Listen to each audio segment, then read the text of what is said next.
የብዙዬ ነገር በጣም ግራ እያጋባኝ ነው። እውነቴ ነው የምላችሁ። አብርሽ አበደ ወይም ደግሞ አብርሽ ትክክል አይደለም፣ ወደ ማንነቱ አልተመለሰም የምትለው ሄርሜላን ስለተዋት ነው። ሄርሜላን ስለተዋት ነው። ሩታ ጋር ስለሄደ ነው። ውድ ቤተሰቦቼ ሰላማችሁ ብዝዝት ይበልልኝ። እንዴት ናችሁልኝ? ደህና ናችሁ ወይ? ለቻናሌ አዲስ ከሆናችሁ ሰብስክራይብ ማድረጋችሁ እንዲሁም ቪዲዮን ስታዩ ላይክ ማድረጋችሁን እንዳትረሱ። ሰብስክራይብ የምታደርጉኝ እንዲሁም ማስተያየታችሁ የምታስቀምጡልኝ ሁላችሁም እጅግ አርጌ አመሰግናለሁ የኔ ውዶች ማለት ነው። ማታ አይታችኋል እንግዲህ ሄርሜላ መጣለች። በነገራችን ላይ ሄርሜላ ላይ ለሩታ ያላት እንትን እኔ አልወደውም፣ እነግራችኋለሁ። ግን ማለት ነው እኔ ሩታ ሁሌ የማደንቃት ለምን እንደሆነ ታውቃላችሁ? በቃ ነገሮችን ሁሉ በማስተዋል ስለምትሰራ፣ በማስተዋል ስለምትናገር፣ ንግግሮቿ ሁሉ በቃ እንደነሱ ዝም ብላ ቦርራ አይደለም የምትለው። በቃ ገባችሁ? ይሄ የጩኸት እንትን አይደለም እሷ ያላት ማለት ነው። በማስተዋል ረጋ ብላ በደንብ አዳምጣቸው። እነሱ ማዳመጥ ራሱ እኮ አይችሉም ማለት ነው። ሌላው እኔ የብዙዬ ነገር በጣም እየተገረምኩ ያለው ነገር ምን እንደሆነ ታውቃላችሁ? ቆይ አብርሽ ሄርሜላን ትቶ ወደዚህ ስለመጣ ነው። በቃ ሄርሜላን አልፈልጋትም፣ በህይወቴ ትውጣ፣ ከህይወቴ ትውጣ ስላለ ስለዚህ በዚህ ምክንያት ነው አብርሽ ደህና አይደለም። ሩታ መልሳላታለች። በነገራችን ላይ ለዚህ ነው እኔ ሩታ መወዳት ማለት ነው። ምንድን ያለቻት አብርሽ ትላንትና ማው ታውቀዋለች፣ የልጇ አባት ነው ከመጀመሪያ ጀምሮ። እኛም ቢሆን ስናየው ማለት ነው አብርሽ እንደዚህ የተንቀለቀለ ልጅ ነበር እንዴ? እስቲ ቪዲዮ ላይ ስታዩት ወይም ደግሞ ቪዲዮ ላይ እንደው ተመልካቾች የኔ ውድ ቤተሰብ የሆናችሁ ማለት ነው አብርሽ ድሮ ስናየው ቪዲዮ ላይ እንደዚህ ተንቀጭቃዥ እንደዚህ በቃ እፍ ብንለው እፉ ብሎ መሄድ አይነት ሰው ነበረ? አልነበረም እኮ ረጋ ያለ ሰው ነበረ። እውነቴ ነው የምላችሁ። እየመጡ ይለክፉት ነበረ እንጂ እሱ እየሄደ የሚላከፍ አይነት ሰው አልነበረም በነገራችን ላይ። እና ነገረቻት በነገራችን ላይ ስለ ሰዓቱም ያው ታውቃላችሁ አይደለ? አብርሽ ከሚቅበዘበዝ ወይም ደግሞ ከቀልቃላ ሰው ሲገናኝ ልጁ ቀልቃላ ሆነ እንጂ ከኔ ጋር ስንኖር ወይም አብረን ስንኖር አብርሽ ድሮም እንደዚህ ነው አለች።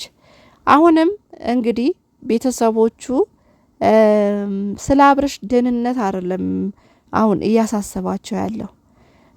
አብርሽ የሆነ ነገር ሆኗል፣ የሆነ ቦታ እንውሰደው እናሳክመው አይደለም።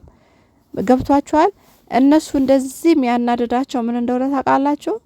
ከሄርሜላ ጋር ስለሆነ በቃ ከሩታ ጋር ስለሆነ ሄርሜላን ጥሏት ስለመጣ ሄርሜላን አልፈልግሽም በቃ ካሁን በኋላ ህይወቴ ልኖር ስላለ በቃ ይሄ ነው እያናደዳቸው ያለው። እውነት ለመናገር ከሄርሜላ ጋር ሆኖ አብርሽ እንደዚህ አይነት ባህሪ ቢያሳይ ወይም ደግሞ አሁን ያለበት አይነት ጸባይ ቢያሳይ ማለት ነው ዞርም ብለው አያዩትም። ወይም ደግሞ አብርሽ ምን ሆነ ብለው ትኩረትም አይሰጡትም። በቃ ጤነኛ ነው ብለው ነው የሚያስቡት። ግን አሁን እነሱ እያናደዳቸው ያለው ምን እንደሆነ ታውቃላችሁ? ከሄርሜላ ጋር መሆኑን ማለት ነው፣ ከሩታ ጋር መሆኑን፣ ከልጁ ጋር መሆኑን እሱን ነው በጣም እያናደዳቸው ያለው ማለት ነው።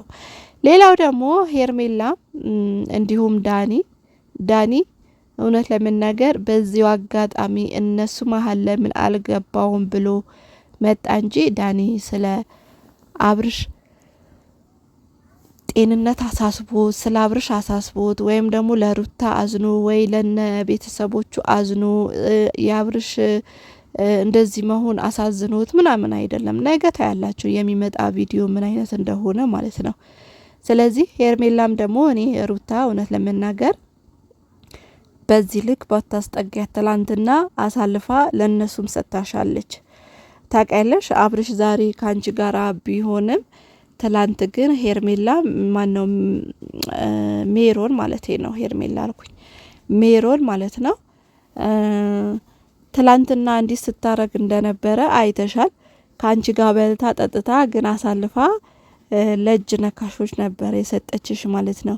ምክንያቱም እሷ እንደዚህ ናት እንደዚህ ተጠንቀቋት ምናምን።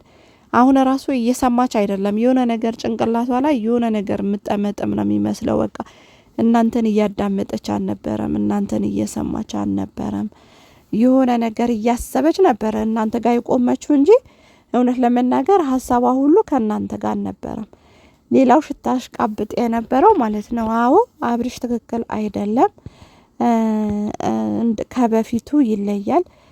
በቃ ሩታን ለማስጠቆር ያልገባችበት ጉድጓድ የለም፣ ያልቆፈረችው ነገር የለም። ስለዚህ ሩታዬ በቃ በህይወትሽ ውስጥ ከልጅሽ ሌላ ማንንም ባታስገቢ ደስ ይለናል። ምክንያቱም ትላንትና ያስገባሻቸው ሁሉ እውነት እኔ ከሩታ ጋር ይኸው 3 አመት ሊሞላት ነው አይደለ? ወደ ዩቲዩብ ከመጣች ሊሞላት ነው። እየመጡ ማለት ነው እየመጡ ራሳቸው አሳልፈው ወይም ደግሞ አድገው የሆነ ነገር ላይ ሲደርሱ እጇን ይነክሷታል። እስቲ ከመጀመሪያ ጀምሮ ከሩታ ጋር የቀጠለ አንድ ሰው ጥቀሱልኝ። አንድ ሰው የለም፣ አንድ ሰው ማለት ነው። እውነቴን ነው የምላችሁ። እና እየመጡ እጇን እየነከሷት ነው የሚሄዱት ማለት ነው። ስለዚህ በዚህ ጉዳይ ላይ ጥንቃቄ ብታረጊ መልካም ነው ብዬ አስባለሁ። ውድ ቤተሰቦቼ ብዙዎቻችሁ ስለምትጠብቁኝ ነው እንጂ ራሴ በጣም አሞኝ ነው እያወራኋችሁ ያለው። ማውራት አልቻልኩም። ብዙ ማውራት ፈልጌ ነበረ፣ ግን ያው በሰዓቱ ስለምትጠብቁኝ ዝም ብዬ ድምጼን ላሰማችሁ ብዬ ነው። ሰላማችሁ ብዝት ይበልልኝ።